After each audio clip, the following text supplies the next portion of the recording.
Hello and welcome to the Budget Knitter Podcast. My name is Will Spargur. I am your host. I am coming to you from Henderson, Nevada, where I live with my two dogs, Princess and Duchess. And today is episode 40.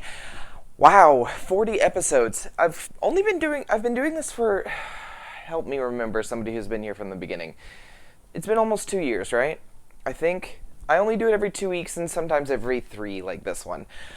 So yeah, I've been doing this for a little while and I'm actually really excited to be back. Of course, those of you who watch know that I put up other videos, so I mean, if we were really counting everything that I put up as an episode, I'd probably somewhere close to 100 now, but probably not. Anyway, for those of you who are new, welcome to my channel and thank you for coming. If you like this, give it a like and hit subscribe and the little bell to get notifications every time I put up a new video. For those of you who are returning, thank you so much for coming back. I really do appreciate it. You guys are what keeps me going and makes me enjoy this community so much. So for those of you who are new, you can find me on Ravelry as WSpargurKnits. You can find me on Instagram as WillMSU. You can find this group on Facebook at facebook.com/thebudgetknitter. You can find me on Twitter as WSpargurKnits. I don't really use Twitter, it's just there. What else? What other socials do I have? There's a lot of socials. If you know anything, I have my dyeing company, which is Spargur Yarn Co. All of the links for that are in the video description box below, along with everything that I just mentioned. That's in the video description box below as well, so you don't have to try and remember as I say it out loud. But all of that in there. There's also a Ravelry group for this podcast, which is the Budget Knitter Podcast. You can search that. And of course, my favorite thread going on in there right now is the finished objects of 2019. I am having a tough time, guys. I am having such a tough time keeping up. I have taken so many pictures, and I'm just really failing to upload them to Ravelry. It does work on my phone. I'm just lazy. I'm lazy. There's no excuse. But the finished objects of 2019, for those of you who don't know what that thread is, it is a celebration of making for the year of 2019. So any object you finished in crafting, knitting, crochet, weaving, macrame, sewing, any of that, you can post that in that thread, and that's just a way for us to celebrate you finishing objects, because it always feels good when you finish an object, right? And when I finish an object, I love to share it, and I know everybody else does too. So it really is just a way for you to go in there, share your project, and have other people go, yes, awesome! There's no prize or anything with that thread. It really is just kind of a community coming together and celebrating the things that we finish. So that's there. And that's pretty much the gist of what's going on in Ravelry there now. I sometimes will host other things, but there's a lot going on, so I'm kind of limiting it to that thread for right now. But what we do have going on this channel right now is a sock along. We have done a cast on the toe and the foot of a sock. The next video coming up is the heel, and I know there are several of you waiting for that, and the good news is I will be filming that. If not today, I will be filming it tomorrow, because I have finally finished a heel of one of my socks. I wanted to finish one so that I could show you what it looks like, and then we'll do the second one together. So that I will be filming very soon, and you will be seeing that video coming up on the channel very, very soon. So if you are ready to turn your heel, get ready, because we're going to do that. And get ready for German short rows. Also, one of the other things I have to do is look up to find other resources for German short rows, just in case I'm not really great at showing it. Okay, so also if you're new, one of the things I'm going to try to remember to do, and I've been having technical difficulties with this recently, as somebody pointed out, I'm trying to put timestamps in the video description box below, so if you want to skip around through the podcast and you don't want to watch all of this administrative stuff, you can click and do that. But it's not working for me for some reason on the last episode or so. So I'm going to try it. If it doesn't work, that's why they're not there. If they are there, they should work, and if they don't, please let me know. But I promise I will try to remember to do that. Okay, so if you're new to the podcast, what I usually do is I go straight into the yarn-related things, and then I will do any life updates and stuff like that at the end, so that for those of you who don't really care about my life, no offense, I take no offense to that. If you really don't care about what's going on in my personal life, you don't have to listen to that. So let's go straight into my works in progress. I actually do have quite a few things to show you guys today, so I'm really excited about that. Let me start with, well, since I mentioned the sock along, let me go ahead and show you the socks. Oh, I'm keeping them in my cute little, I made a cute little fireman bag. I love these pinup fabrics. Okay, they're a little tangled. Hold on just a sec. No. Okay, stupid thing. Okay, so this is actually my second sock. And I'm keeping the rest of the yarn in this little, it's a bunny. I'm keeping it in my little rabbit yarn sock thing. So this is the second one. This is just the toe and the foot. And this is knit on Spargur Yarn Co. Power Surge. And so that's what it looks like. It's really, really fun. I'm really loving it. This is actually the inside of the skein. So this is the one I'm currently working on. This is the one where I've turned the heel finally. So this was the outside of the skein where it was dyed and speckled. So it started out a little bit darker, and as we go we start losing a little bit of the color, which I actually think is really, really cool. So both of these, of course, since it's the same pair, they're being knit on US 2s. I actually figured out how to do magic loop, guys. I don't hate it anymore. Should I go and erase that from all of my other podcasts about how much I hate magic loop? I was doing this on 2 circulars, and I just got really annoyed having 2 circulars, so I decided to put myself through the suffering and try magic loop again, and for some reason it clicked, and I just went with it. So both socks are on 1 circular. I think mine's a 32-inch circular. I know some people do 40, but this is enough for me. So I am working on the leg of this sock, because these are toe up. This is a fingering weight, by the way, and this is on an 85 Superwash Merino 15% nylon base, so it's really super soft. May not be as sturdy, but I'm okay with that. So what I'm doing is I am knitting until I have just enough to do 2 inches of ribbing. I'm trying to use up as much of the yarn as possible. So the idea actually was that I was gonna, because this is where we left off with the second sock, and I'm gonna teach the people doing the sock along how to do the heel and then finish the top. I was actually gonna try to finish 1 sock before filming the next part, because once you finish the heel, the hard part is over. So I was gonna do that, and then I decided nah, because that's a lot of work to put in, and also I'm discovering a lot recently that I really hate knitting on a deadline. So I'm gonna go ahead and film, but I think these are gonna be a really cute pair of socks. I'm really excited about this. I gotta wind this ball back up.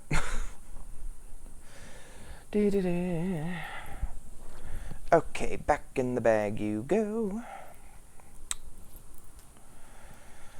Also, for those of you who've watched the last couple of videos on my channel, I was using a new camera. It had a little bit more of a professional YouTube look, but it only films in like 10 to 12 minute increments, and I thought that was going to be really annoying. So I'm back to filming on my phone for just the podcasts.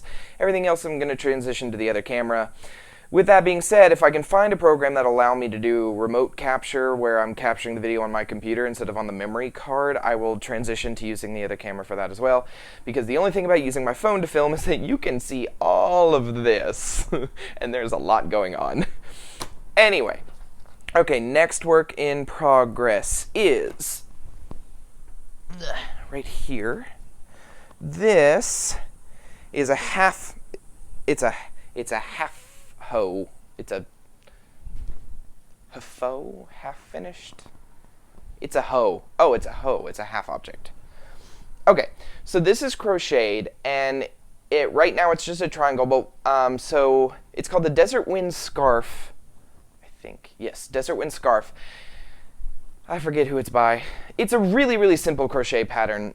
Basically, you start at this point and you increase on one edge until you get to the middle. and then you decrease on the same edge that you increased on, so the top edge will always be flat and the bottom edge gets to a pointy triangle, and then it starts decreasing the other direction. So the other half of this is just a mirror. So this is a really simple project. I did all of this in like 3 hours total. I think that's over the course of like 2 or 3 days, but about 3 hours total to get just this one half, and then I'll do the other half coming up. I actually do have a finished one of these that I'm going to show in a minute in a different yarn. This is Red Heart Soft. This is on clearance at my local Walmart, and I had never used it before, so I decided to go ahead and grab the 2 skeins that they had. There's this color, the blue, and then there was also like a dark like maroon red color. So I grabbed those 2. I actually was thinking of cutting the yarn and doing the other half in the red or the maroon color, and then if I had enough I would make a second one exactly the same, but I don't know yet. I'm thinking maybe I could do a border on this one in the other color and then switch. I don't know. I have so much yarn, I'm trying to work through it, so I'm looking for fast projects to just get done. Also, I've been thinking about doing craft fairs coming up, and so I would love to have finished objects for craft fairs, and so something like this would be a really easy project to have quite a few of in different colors for people to choose from. So that's just an idea I had. I don't know if I'm going to do that, but I might. I don't know. Okay, so that this is, of course, Red Heart Soft is 100% acrylic. This is on a US 6... No. It's on a 6.5 millimeter crochet hook, which is a USK? I don't know. Again, I do needles in US sizes, I do hooks in millimeters. I don't know why I've made that distinction, but I have. It's easier for me to think of crochet hooks in millimeters. So that's a hope. Next thingy.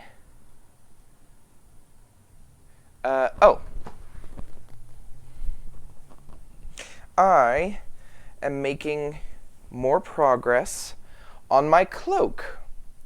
It takes forever to get one row of this thing done, and I have put on probably about 5 rows since the last time I showed this on a podcast. Hold on, it's not cooperating. So this is all double crochets, and you increase at these points, it makes a hexagon. I don't know if I can hold this far enough away from the camera to show the hexagon. This isn't gonna work, I don't think. Okay, well, sorta. Anyway, so I just have to keep increasing and increasing and increasing. Now the pattern tells you to increase at these points every row, and you're supposed to do it until you get to the bottom. And my problem with that is if you do that, you're not going to get a flat edge, you're going to get a wavy edge.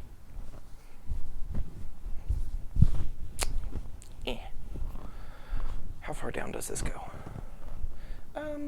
About there. Okay, so anyway, you get a wavy edge where the increases are if you just keep increasing. So I think what I'm going to do is increase until I know it'll close all the way around me, all the way down, and then I'm going to stop increasing. Or I might increase just a little bit past that point and then stop increasing, and hopefully with the weight of the yarn it'll even out so I'll have a nice straight edge along the bottom of the cloak.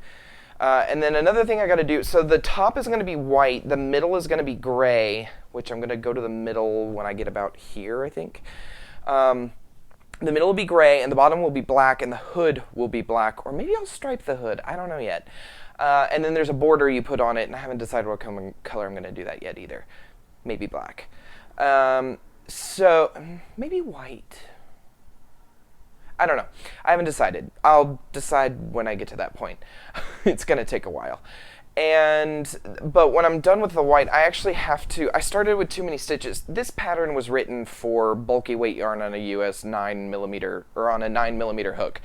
I'm doing this in worsted weight on a 5.5mm hook, so I had to do a little bit of math and guesswork, and I guessed a few too many stitches, so I'm actually going to have to decrease until I get going to have to do some rows of decreasing to get to this point so that the hood isn't, you know, enough to swallow 2 people. Anyway, so that's something I'm going to work on. But I think it's going to look really nice. And we have a Renaissance fair that comes in October. So maybe if I put in some really good work, I can get it done by then. But it's probably not going to happen. But I think this is a lot of fun. I'm really enjoying it. So I'm hoping once I finish a few of the other things I'm working on that I can actually put in some really good work on this. But for now, it goes back in the bag. Okay, so I have one more work in progress, and that is a blanket Afghan thing. I am so sorry. I baked cookies earlier, and I'm also sick today. I took off work because I wasn't feeling great. The fact...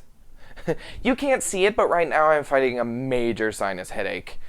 I keep telling myself to be positive and it'll just go away. Anyway, I completely lost my train of thought. Anyway, I'm working on a blanket. And this is from Mikey of the Crochet Crowd, and it's called a Study in Texture Afghan. I'm doing a lot of crochet right now. But look at this. Isn't it pretty? So this and the cloak are using Loops and Threads Endless Impeccable. Endless Impeccable is balls of yarn that are 1,800 yards per ball. They are $20 at Michael's, and they are wonderful. So I'm using that to make these blankets. You're supposed to use like a self-striping yarn for this. And I really didn't want to do that because as much as I love all of the additional colors that come when you use a self-striping yarn, I'm a little... I have selective OCD.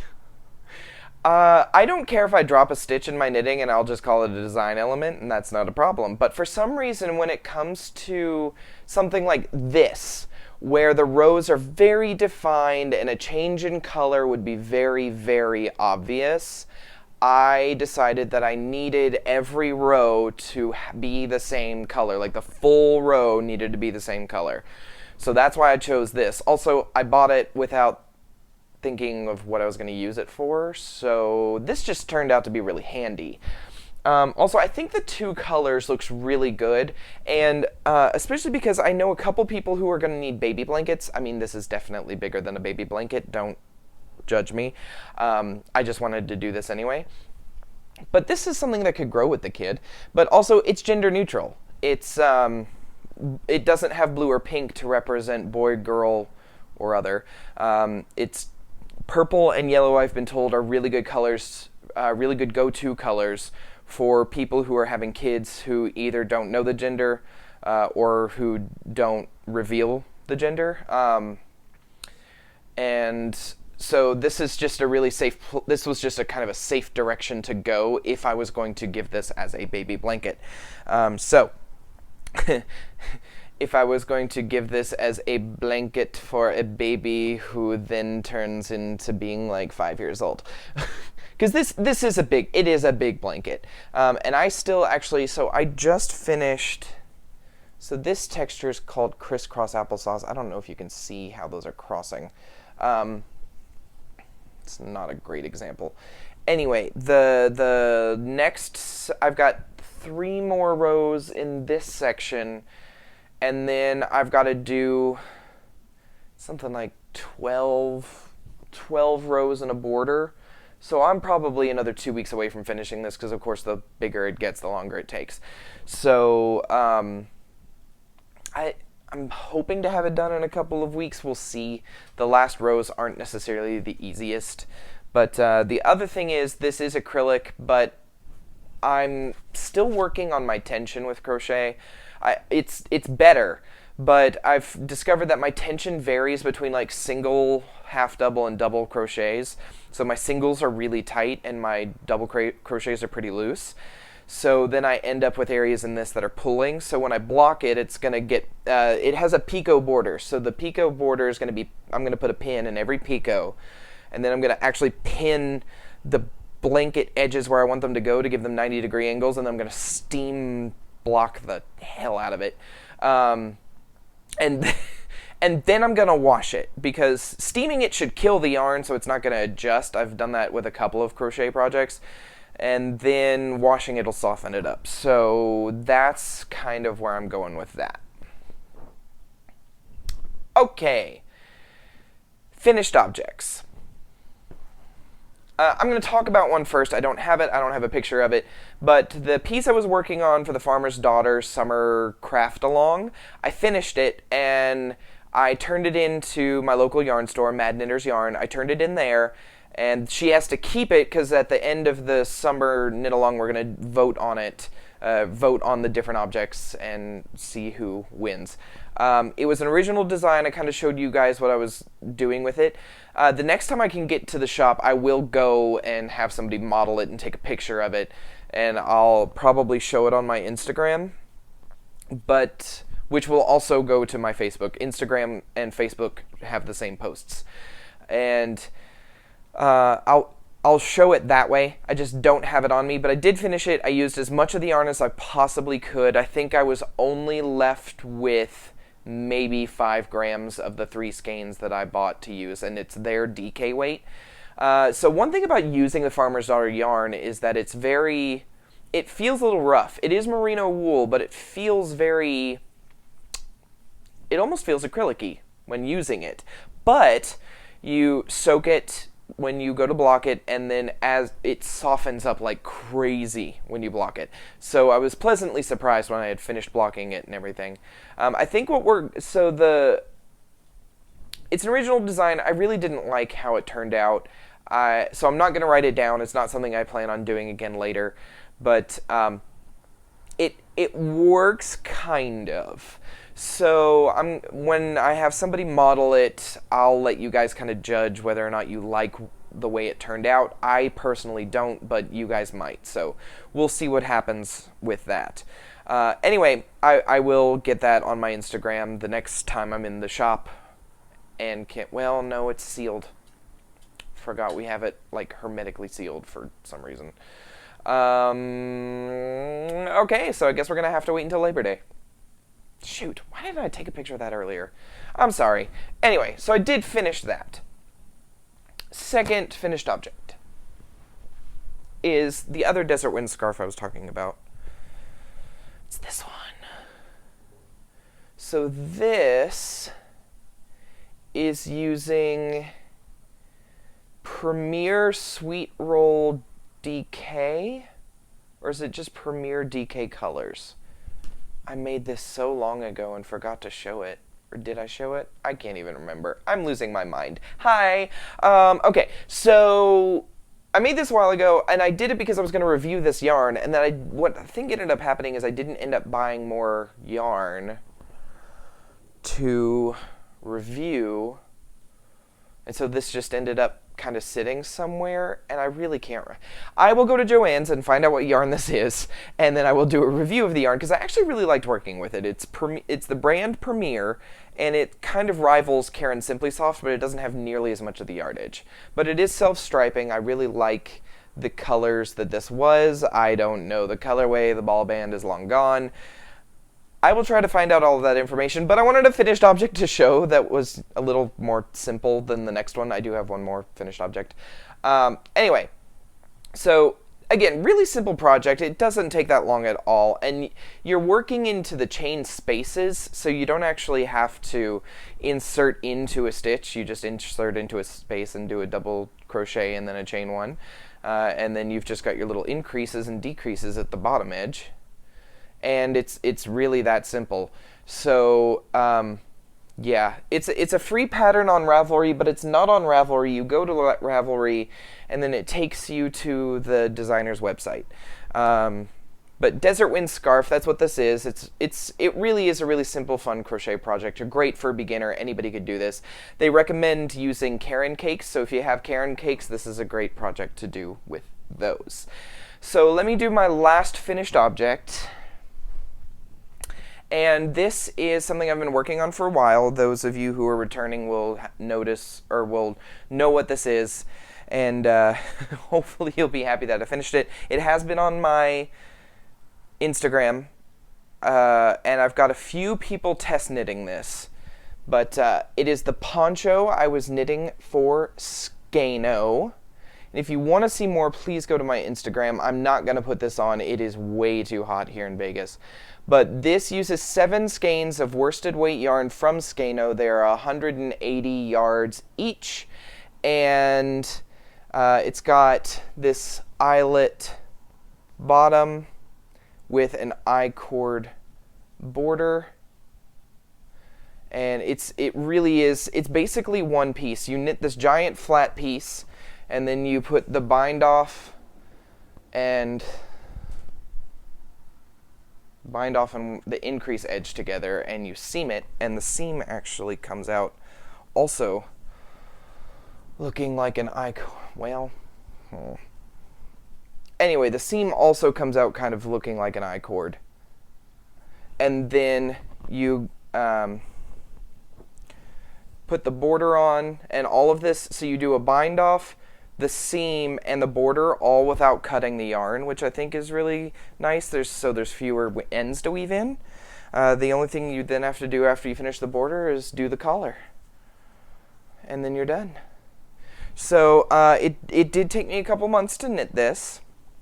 I really love these colors, by the way. I love the purples and the greens, and then this just one skein of the lighter yarn I think just really makes this poncho what it is.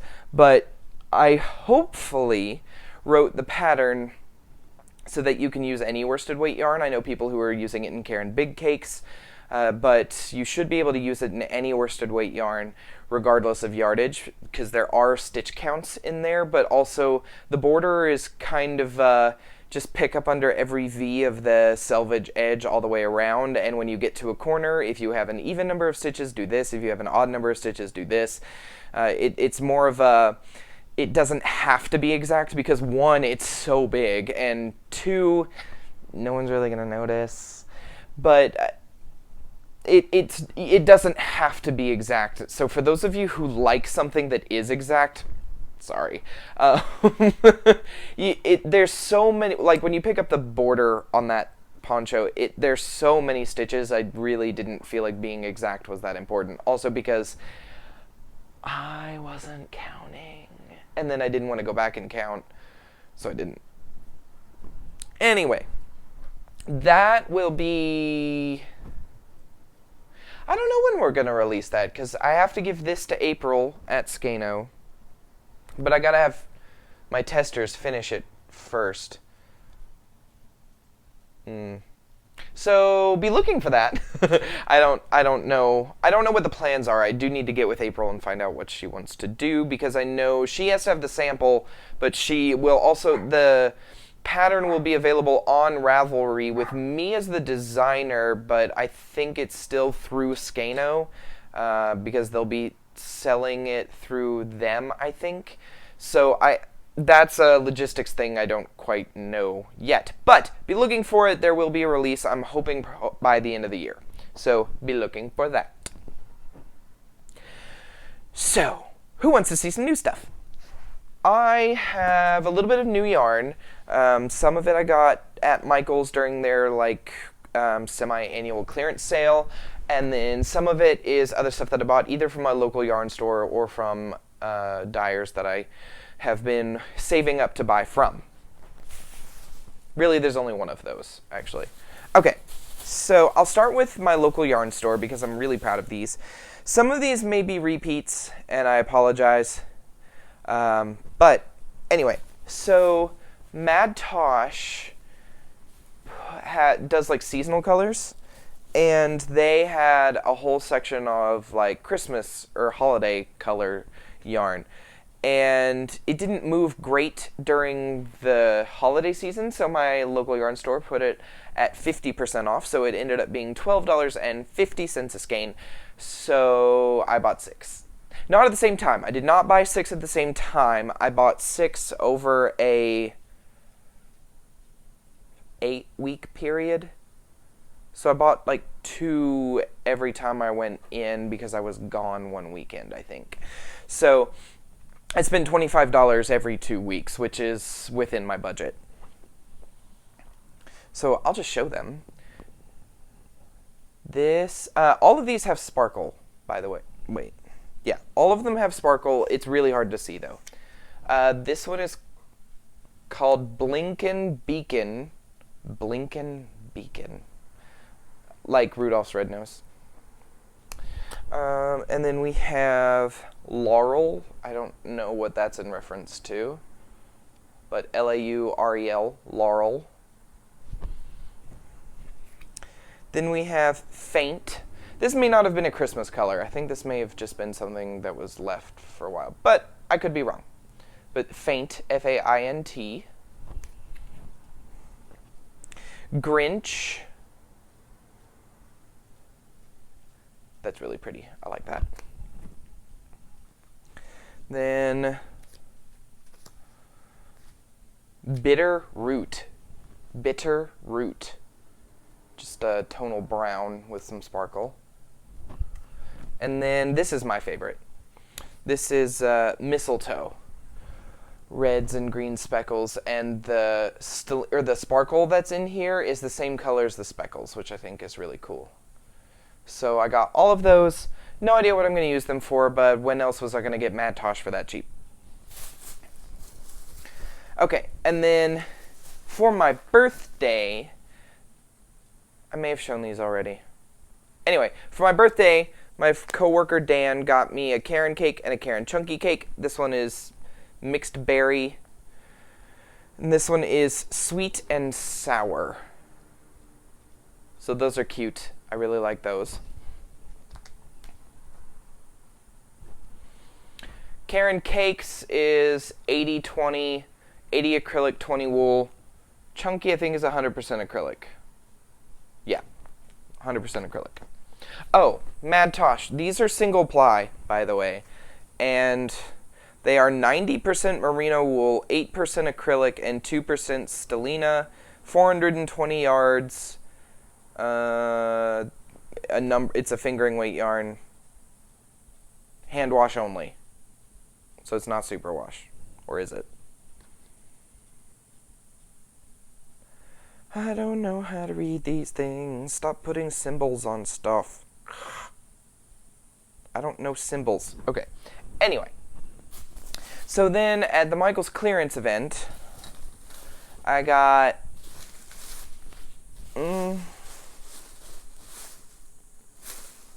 okay, I got 3 other Karen cakes. This one is Bumbleberry. Bumbleberry. Just a lot of purples. I like purple. Then I got Blueberry Cheesecake. I'm a fan. I'm a huge fan of blueberry cheesecake.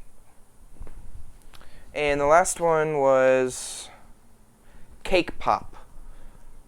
Brown, white, and blue. I love that. That's a beautiful, beautiful colorway. No idea what I'm going to use these for, but they were on clearance, so why not? Okay, and then the last thing I got at the Michael's clearance event was the Red Heart Loop It. These were on sale for $4. There is a cabled pillow pattern by Quaylen Stark that uses this. And so this is really great for finger knitting because you just pull the loops through the loops. I don't know. It's like you pull a loop through a loop or something. Anyway, it knits somehow like that. And I really wanted to try that also because I would just really love to have some additional decor in my house that is handmade. So I'm going to do that. And I thought about sewing like some stuff, like some pillowcases. And that just seems too easy. It's not really that it's too easy. It's that I don't know. I think this would be more fun to do, honestly. The sewing it would be faster, but I feel like the payoff wouldn't be as nice. Oh, so I had gotten 3 of those because the pattern that Quaylen wrote calls for 3. Then I finally saved up and I got some yarn from my favorite local dyer here in Henderson. You will know her as Taylor of Fiber for the People Yarn and the Wool Needles Hands podcast. She is a beautiful soul and a wonderful person, and I finally saved up to shop one of her shop updates. Well, I've saved up to shop one of her shop updates a couple times, and I keep getting cart jacked. But this time I didn't. This time I actually got what I was trying to get. And so she did an update called Hot and Cold, and she had 2 colorways. One was called Matchstick, and the other one, Match Head, and the other one was called Seagrass. So one's very cool, one's very warm. And she had it on a yarn that I was okay working with. And so I got one of each. So the warm one is Match Head, and the cool one is Seagrass. These are beautiful, beautiful colorways. She also just redesigned her logo recently. I have to say, her branding and production value for her company and her podcast and everything is just super on point. It's amazing. Her business is everything I aspire for mine to be. I know she's been doing this for like 10 years, but I really do look up to her for what my business could be one day, and so I'm hoping that one day I will get to that point. I really do like what she has put together. I just, everything about her business and who she is and her personality and how she runs her things, and it's amazing. So I really wanted to support her, and so that's why I got these. I think I'm going to do something in brioche because they just complement each other so well. I think that something in brioche would probably be the best way to use these. So I think that's what's going to happen. I don't know yet. If you know of anything that uses DK weight yarn at 246 yards a skein in brioche, it's probably only going to be like a cowl or a hat or 2, something like that. But if you know of a pattern like that, please let me know because I would be really interested in checking it out for these. Okay, so that's all I have in terms of new stuff. Next page. Okay. So, this is more of kind of like a discussion point because there's nothing to show here. For those of you who have been watching me for a while, who have watched me grow and adapt and change from the very first episode, we're 40 episodes in, 2 years in, and things, of course, change. Do you still think that the budget knitter branding is a representation of my podcast and my channel, or should I update and grow as I have grown? That's not to say that the content is going to change, just that maybe the name and the branding of the podcast would change to represent more of where I've ended up. Probably something along the lines that just also incorporates my business, so something like Spargur Fiber podcast or something like that.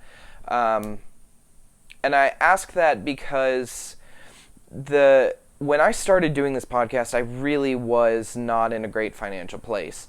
As things have progressed, as I have worked hard, things have gotten better. I mean, there's definitely not great. I'm still considered like just above poverty level, but things are in a better place where I'm now smartly able to obtain, nicer tools, nicer yarns.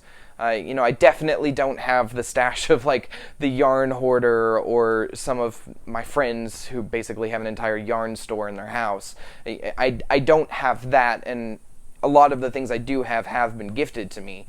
But like my furls hooks, those are $20 a piece, and not everybody has $20 to spend on a crochet hook. But now that I have them, I swear by them, and I pretty much won't use anything else anymore because nothing else feels good to me.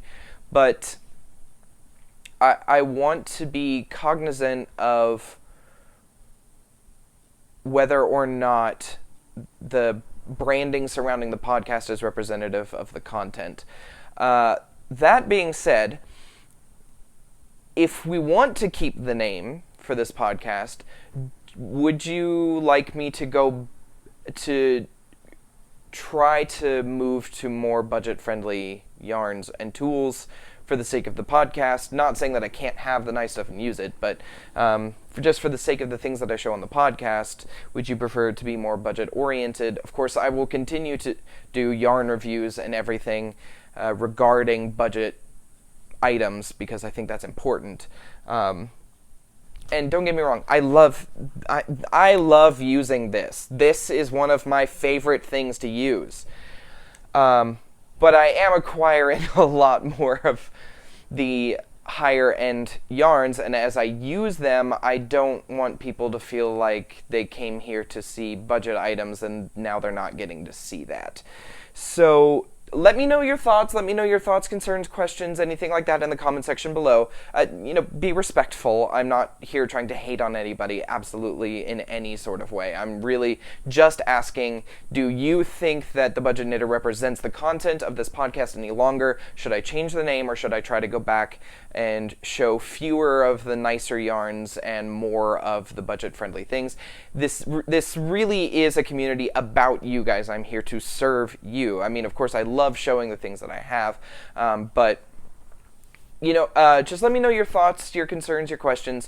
I want to shape this as I continue to move forward, because I'm going to be honest, I'm kind of lost right now. There are so many things. I keep constant lists of things I need to do, checklists, and I just feel like every time I add something to the list, then I have to, it's like I add 10 things to a list, I finish 3, and then the next day I have to move those 7 I didn't finish to the new list, and then I have like 10 more to add, and this list is just getting longer and longer and longer and longer, and by the time I actually finish something, then I'm just so exhausted that I don't want to do anything else, and hashtag adulting. Anyway, that's a little bit about what's going on with me. Anyway, so with that being said, that's the end of the yarn part of this. So if you are only here for the yarn stuff and you want to move along, go right ahead, and I will see you again next time here on the Budget Knitter podcast channel. For those of you who are going to stay, I do have a couple of life updates, just a couple things we're going to touch on, nothing too crazy, because I would like to keep this under an hour if possible. Alright, so right now my friend Izzy is in town. Izzy and I have been friends for about a year, and he watches the podcast, and that's how we met. He came into town for work, I think, and he said, "Hey, I'm in town, I watch your podcast, would you like to get together and knit?" And I said, "Absolutely, that would be great," and from there we've just become really good friends, and so he's in town. We spent a couple days together, and he was in town a couple weeks ago, and so we've hung out and had some really nice discussions. I call him my yarn daddy. He's he is mid-50s. He's great. He's about the same age as my dad, but he's just a really awesome guy. And he knows a lot of people in this community. He knows a lot of people who, where they've started and where they've gone, and how they got there. He knows all of the people to introduce me to when we're at shows. And it's just been really great to have him in town, because he just lives in California, but, we don't get to see each other that often. So to have him in town twice is really, really awesome. So there's that. And then at work, I've been granted what's called bulk update privileges. So we have this system, it's called a CRM. I have no idea what that stands for, but it's a system we use. And there's this permission that you can be granted that only like 10 people in the entire company have, and it's the ability to edit things in bulk. And the reason that is such a pick and choose permission is because you can accidentally delete the entire system. So I have been granted permission to be able to edit things to help my team get through some of our tasks faster, which is an incredible, I'm very, very grateful that they trust me enough to use this tool. So that's a really awesome thing that's happened at work. It just means that I feel like I'm in a really good place at work, and that's a really good feeling to have.